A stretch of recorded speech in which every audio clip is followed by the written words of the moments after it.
Hi once again, everybody. Welcome to the MarquetteHoops.com basketball show. Delighted to be with you with the great Marquette historian John Dodds. Our producer is Jason Ruck. I'm Tom Pippins, and we are brought to you by Moonlight Graham, Modern Dental Benefits. Moonlight Graham, a proud sponsor and friend of this program. We love talking Marquette basketball, Shaka and company. It's exciting so far, but JD, you have a purpose for this show, don't you? That's right. The purpose for our show is we want to preserve the rich heritage of Marquette basketball, and we're going to interview the people that lived through it. We want to archive the interviews. We'll do that at our website. And the second thing is we want to follow Shaka Smart as he uses the portal and recruiting through high school with all our various resources from CBS 24/7 and local in the Midwest. We'll follow him and his staff and their progress. Your resources and your interviewees are just key to the show. And one of them, of course, is Adam Finkelstein, the scouting director at 24/7 Sports. He has a whole lot to say about the recruiting end of things for Smart and company. Give us a little bit about your background, would you please, that led you to this esteemed position, and obviously, again, that love of basketball. Well, I started in college coaching. I was on the road as a Division I assistant when I was 24 years old, and then got a quick introduction to the business when we were fired when I was 25. So that was all I needed to know about college coaching. But and then I transitioned over to the media side. So I spent about 12 years at ESPN doing high school evaluating and rankings and things like that. And then in April of this year, I came over and joined the CBS family at 24/7, and being able to cover everything from high school upperclassmen all the way through college and the NBA draft. So it's been a lot of fun. Can you give people an idea of what your schedule's like? Oh, this is great, man. He gets paid to watch basketball, right? Well, it's no 9 to 5. That much I know.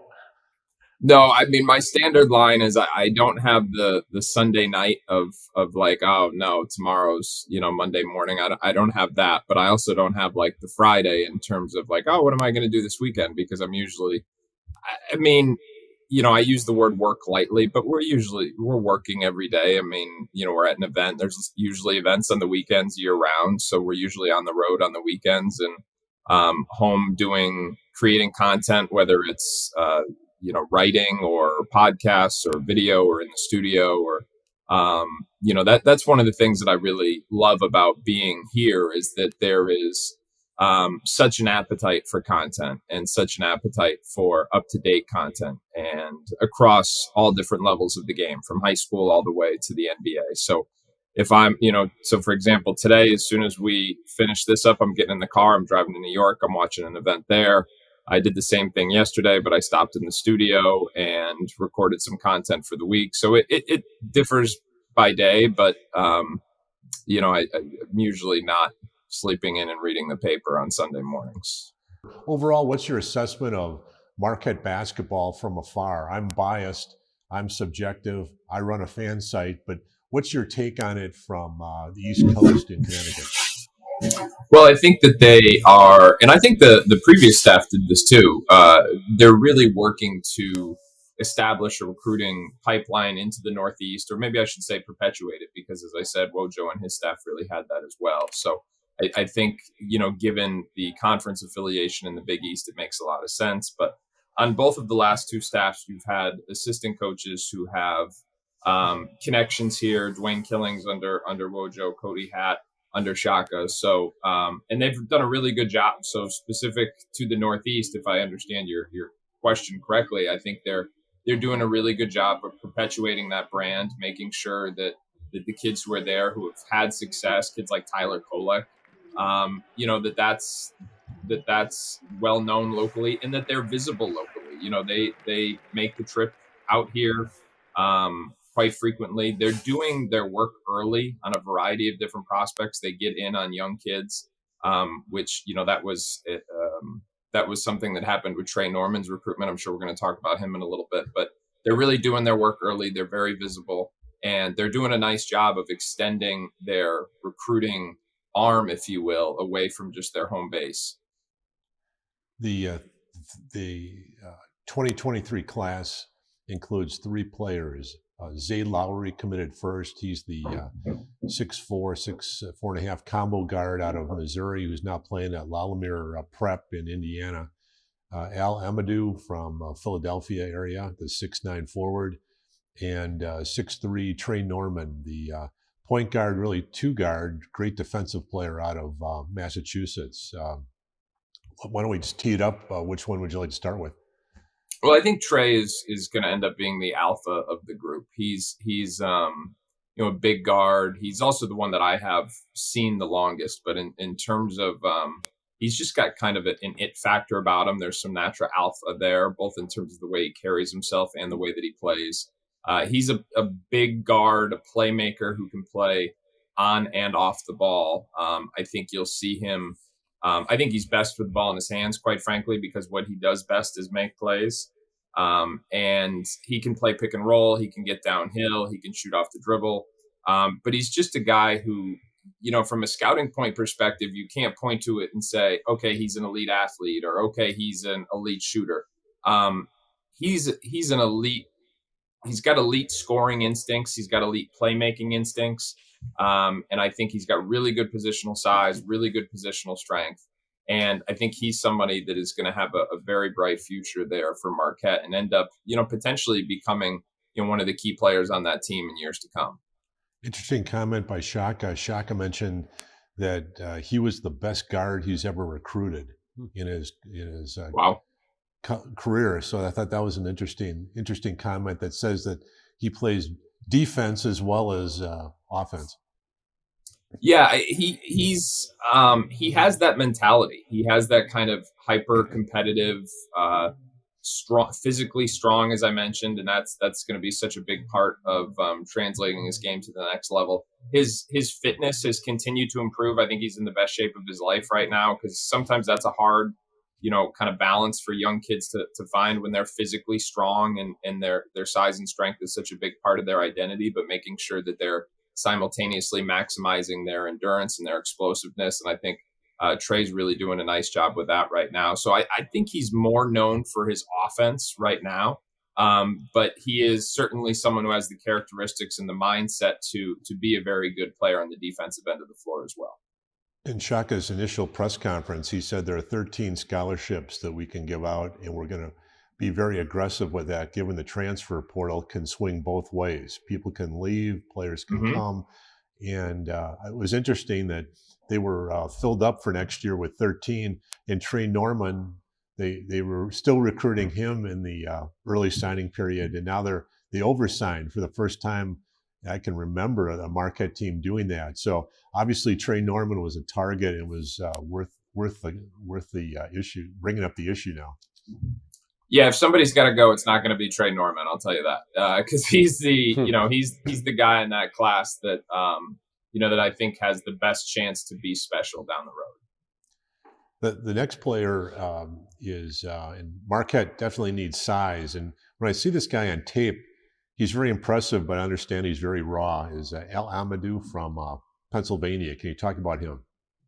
Yeah, he really fits the prototype of a versatile modern day big because he is athletic. He's very mobile. So there's a ton of defensive versatility potential. I don't know that it's polished yet, but most high school kids aren't polished defenders. Certainly most high school big kids aren't polished versatile defenders. They haven't even been introduced to various pick and roll coverages and certain schemes that they're going to see at the college level. But from a physical standpoint, he's got a lot of tools. You don't find many 6'9" players who are as mobile as he is and able to react and make up ground and erase mistakes and things like that. Offensively, he's a guy who has similar versatile potential. He can shoot it a little bit. It's a little inconsistent, so he's going to have to polish it. He's, as I said, he can really run, get out in transition. So there's some face-up flashes as well. I think he's going to be a bit of a long-term stock, but one with a high upside because he fits that. I know I keep using the word versatile, but especially on the defensive end of the floor, long-term, he should be a guy that can guard pick and roll multiple ways. He should be switchable. Offensively, if he continues to develop and build up his body, he should provide a bit of an inside-out scoring threat, someone who can either pick and roll or pick and pop. And it's just going to take a little time to build up his body, season his game, and get him some reps against high levels of competition. Adam, a kid such as Amadou, would you, and I love the name, Al Amadou, oh, that is awesome, baby. 6'9", 185, does he have the kind of frame, as you said, the body gets bigger, hopefully, where he could pack on some muscle? I know some kids are just built a certain way and they're going to be tall and slender. Yeah, he's a leaner, wiry body type, but he's not frail. So I think that's an important distinction. So I don't think that I don't worry about whether or not his frame is gonna be able to sustain and stay healthy. I don't think it's not like he's got an extremely vulnerable lower body or anything like that. So I think he'll always be on the leaner side. But he's also someone that utilizes that body type because his mobility is such a big part of what he does. So you really don't want him to be too big. You just want him to be able to play through contact and maintain his physical advantage, which is how mobile he is. It seems like you can full court press. You may lose Right. out on the rebounds a little bit, but if the ball doesn't get down there because you've stolen it already or deflected it, you've won the game basically. Well, in that way, it's really similar to what you see at the pro level. And there's such a vast discrepancy right now, as much as I can ever remember, stylistically between college basketball, for the most part, and the NBA basketball. And in college, you still see so many people kind of throwing it inside and playing this physical. A lot of it has to do with the way the game is officiated. There's so much contact allowed in college. There's nowhere near the spacing or the shot making.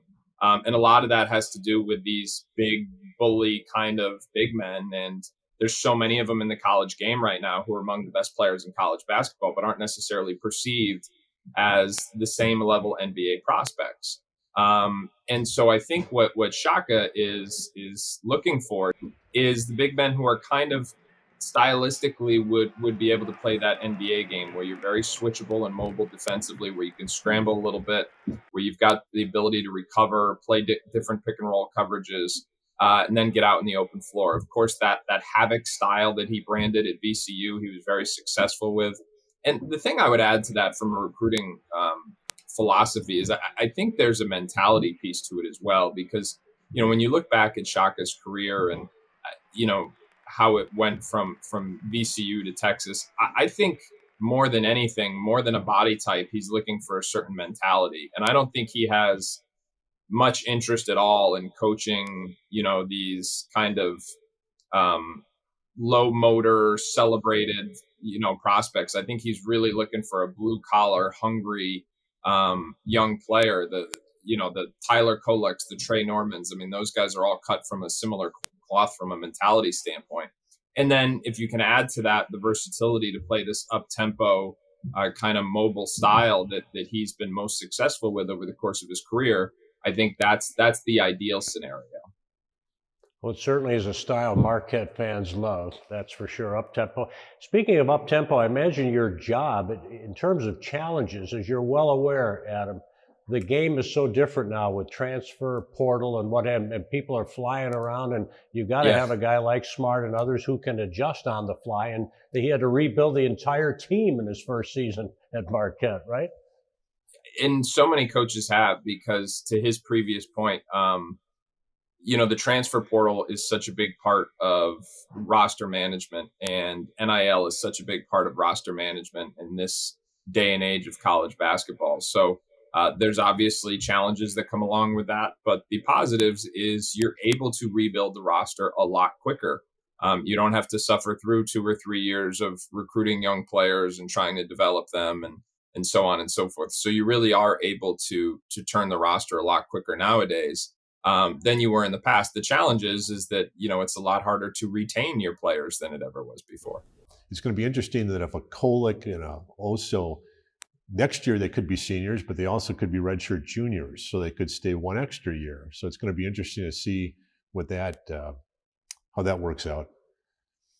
Yeah, I mean, continuity is kind of the secret sauce in this iteration of college basketball with NIL and with the transfer portal. If you can get guys, I think 4 years is almost wishful thinking and some, if you can get a variety of guys on your roster who've been there for multiple years, whether it's 2 or 3, and you have continuity.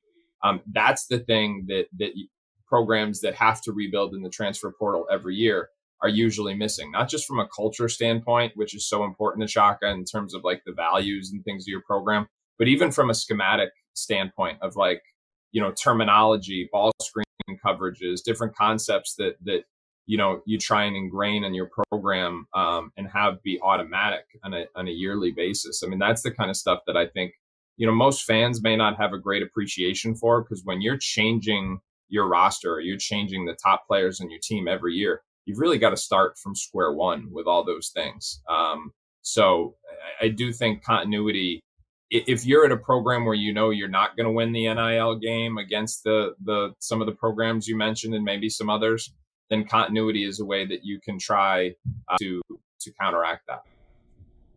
Adam, the one word that really stood out to me when you're talking about Trey Norman is special. I'm sure Marquette fans are enthused to hear about that. When you look at a player, can you tell almost instantaneously that there's something about him that potentially separates him from the rest of the pack? I would say, I'm not sure if you meant specific to Trey, or I'll say the specific to Trey, the opportunity to be around him more to see how he carries himself. So, for example, Trey's high school teammate, TJ Power, is a top 25 prospect in the country. He's committed to Duke. Nationally, he's perceived as a superior prospect, and he may be a superior prospect, but Trey's the most impactful player on that high school team. Trey was the most impactful player on that high school team last year.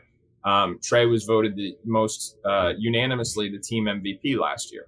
Now that stuff doesn't always matter, but I think that it speaks to who Trey is as a person, just in terms of that alpha mentality. So for me, having the opportunity to, the Worcester Academy is about 75 minutes. So I probably saw him play half a dozen times during the prep school season, another half a dozen times during the EYBL season. So I think proximity and just the amount of times I've had to see him has really allowed me to get a better appreciation for that than maybe I might have had if I didn't get to see him so often.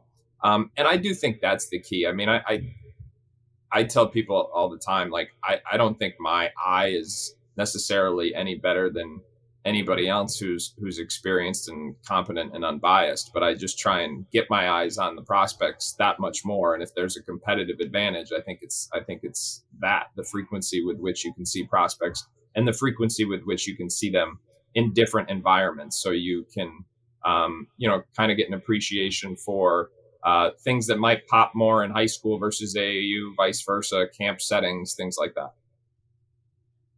Yeah, it's very interesting. The most intriguing thing for me in looking, whether it's at high school basketball recruiting or following the NFL draft, which I do closely, covering the Packers, you can't measure heart, you can't measure want to, you can't measure injury history, you can't measure system fit, you can't measure coaching. There's all sorts of intangibles that can allow someone to succeed that you really can't tell just by watching them. I remember Doug Bruno, the coach of DePaul's women's team, was telling Pat Kennedy, the coach of DePaul, have you seen that Dwayne Wade at Richards? Have you seen him? No, we're okay. We have Amari Sawyer. He's the number one player coming in. Are you sure? I mean, this guy is absolutely amazing. And don't worry about it. And he said, okay, I won't. And thank goodness Tom Crean swooped in the vacuum. And every time Dwayne Wade played DePaul, he was so jacked. Yeah. It was amazing. He could he would be, not even touching the court, he would be just so jacked that, ready to pay him back for ignoring him. But it's such a inexact standard that whether you're the number one quarterback in the NFL draft or you're the Purdy, the San Francisco 49er final pick of the draft, you just don't know. Mm-hmm. And take Tom Brady, for instance, right? I guess that's universal in sports, is it not, Adam? It is that's what makes it exact science. Yeah, that's what makes it fun, to be honest, is it's a puzzle that you can never solve. And I've yet to meet the person who's got this all figured out. And I've been very fortunate to talk with everybody from high school scouts to NBA GMs. And, I think like Pat Riley, for example, will tell you he doesn't believe in the NBA draft because he thinks it's a roll of the dice. And they structure their team accordingly. Now they've drafted pretty well in recent years, but he's been very open about how he doesn't believe in building through the draft because it's and you think about the NBA, to your point, the amount of draft picks that people get wrong, and they're investing millions of dollars in not just seeing these kids play basketball as often as possible, but the background checks, the psychological profiles, the medical research they do, and still, you get it wrong. So that's what to me is the fun part, is that you have to have a little bit of a thick skin because you're going to be wrong. It's just you just want to be wrong less than everybody else because it's a puzzle that nobody gets perfectly. Adam, the third and final player in Marquette's 2023 class was Zade Lowry. He was from Missouri, and he's transferred up to Lamar Prep up in Indiana, which is interesting. That's one of the top prep schools in the Midwest around the country. So I remember when Cam Jones, who was recruited by Wojo, and Stevie Mitchell, who was recruited by Wojo, Shaka took those guys, and he said Cam Jones was ahead of Stevie because Cam Jones down in Memphis was able to play a lot better competition than Stevie did up in Pennsylvania, and it showed. And I think, talk about Zade Lowry, but going to Lamar has got to be a plus. Yeah, Lamar competes in the NIBC, which is the most prestigious high school basketball conference in the country. They've got, I believe it's 10 schools from all over the country that travel throughout the country. Their games are for the most part televised by ESPN. So I saw a lot of the NIBC last year when I was at ESPN. Lamar isn't just a high level of competition, but it's an exceptionally well coached program. So I think the level of preparedness he will get from competing at that level, from being coached at that level on a daily basis, will be invaluable, because there's some of these places that have really good players, but the level of the coaching isn't up to the same standard. Lamar is not one of those. The coaching, the preparation is just as good as the level of competition. So I think when you look at Lowry and how he could, and I don't know anything about where he came from. So he may have been very well coached in Missouri. I can't speak to that, but I do know that Lamar is a very good situation where you're going to be held accountable and held to a certain standard. And there's a lot to like about having a future Marquette player get the benefit of preparing at Lamar. He's a football player, all-state football player in Missouri, so he's big. And when you look at him and you're trying to paint a picture of the guards, he's not a Marcus Howard type guard. He's more of a D Wade type guard, just athletic, physical, and could probably play the 2 and the small forward. Yeah, I think he's going to be more of a wing. Yeah, I'm sorry. Yeah, I can do one more. Yep. Good. I know we got to get you in the car to New York City to continue your work, but you were saying. I think he can. I think he's going to be more of a wing. I think Trey's going to be more of the combo guard, ball handler. I think Lowry's going to be kind of off the ball, kind of wing to corner type player initially. Same versatile defensive prototype as Al in terms of being able to guard multiple ones. But he's kind of a twitchy athlete. He's got some athletic upside. The shooting is making strides, but not yet, I think, the ball handler or the playmaker that Trey. I think, you put those three pieces together and everybody's multi-positional, but they're positional in ways that complement each other, because you've got Trey who can play 1 or 2, you've got Lowry who can play 2 or 3, and then you've got Al who can play 4 or eventually 5 as he builds up his body. Adam, you've been in and around sports all your life. Bo Ryan, the former Badgers coach, was among those who used to say, if I have a kid who plays multiple sports and a kid who played just basketball, they're about the same level, he'll go for the multiple sports guy every time. Leadership factors, different parts of the body used. Do you buy into that? Do you like to see kids come in, especially in this day and age of specialization, right? They start going to camps when they're, a few years old almost. Yeah, I think, I mean, I've read books on that subject. I think that's a very deep dive that I probably couldn't answer with one question. And I would probably come at you from the perspective of a parent who's annoyed that my 10-year-old daughter is being forced to choose between sports right now, where she's got to go on like travel, whatever, if she wants to. Hmm. So I think that it's unfortunate that kids so young have to specialize, but at the same time, um, there's also situations where kids who are being forced to do things they don't want to do. So I think kids should have the freedom to do whatever they're passionate about, whether that's playing multiple sports, playing one sport. I've never heard of a kid who's told that he has to play three instruments during the course of the year if he only wants to play the trumpet.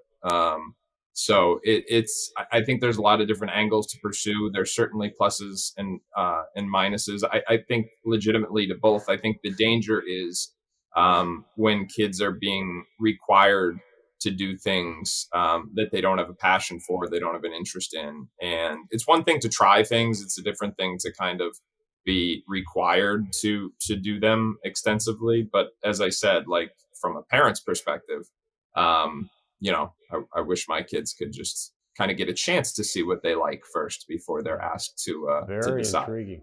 Yeah. Well, thanks for going above and beyond, Adam. And if some of our Marquette fans want to follow you, what's the best way to do that? Social media is just at Adam Finkelstein, Twitter and Instagram, Finkelstein. You can find me on 247sports.com and as well as CBS Sports HQ, which is a 24-hour digital network. So there's a lot of stuff out there. So I appreciate you guys having me, and it's an exciting time for Marquette for sure. Well, we're Thank so you. grateful. Yeah, thank you so much. A happy and blessed new year to you and yours. And you're a great guy as well as a tremendous talent. Very, very good to have you on the Marquette Hoops Basketball Show. Hopefully we'll be able to do it again down the line, Adam. I'd like that. Thanks very much, and Happy New Year to you as well. A wealth of basketball knowledge. Adam That's for sure. Finkelstein, the scouting director at 24/7 Sports, on the MarquetteHoops.com basketball show, brought to you by Modern Dental Benefits. Well, Moonlight Graham is Modern Dental Benefits. Moonlight Graham, a proud sponsor of the program and a friend of the show, and we are grateful. JD, you've got your website going out. Tell everybody about it. Sure. MarquetteHoops.com is part of the 24/7 CBS Digital Network. And what we're going to do is we're going to archive all our TV shows at the website. And if you want to be kept abreast of future guests and you just sign up for our free newsletter, just drop your email in the widget. We'll tell you what's up on tap. And a favor to ask, if you enjoy the show, if you can email the link to other Marquette fans. Well, it's always a pleasure. Thank you, JD, for the opportunity. Thank you, for Pip. Jason Ruck and John, I'm Tom Pippins. See you next time, everybody. Go Marquette, and God bless.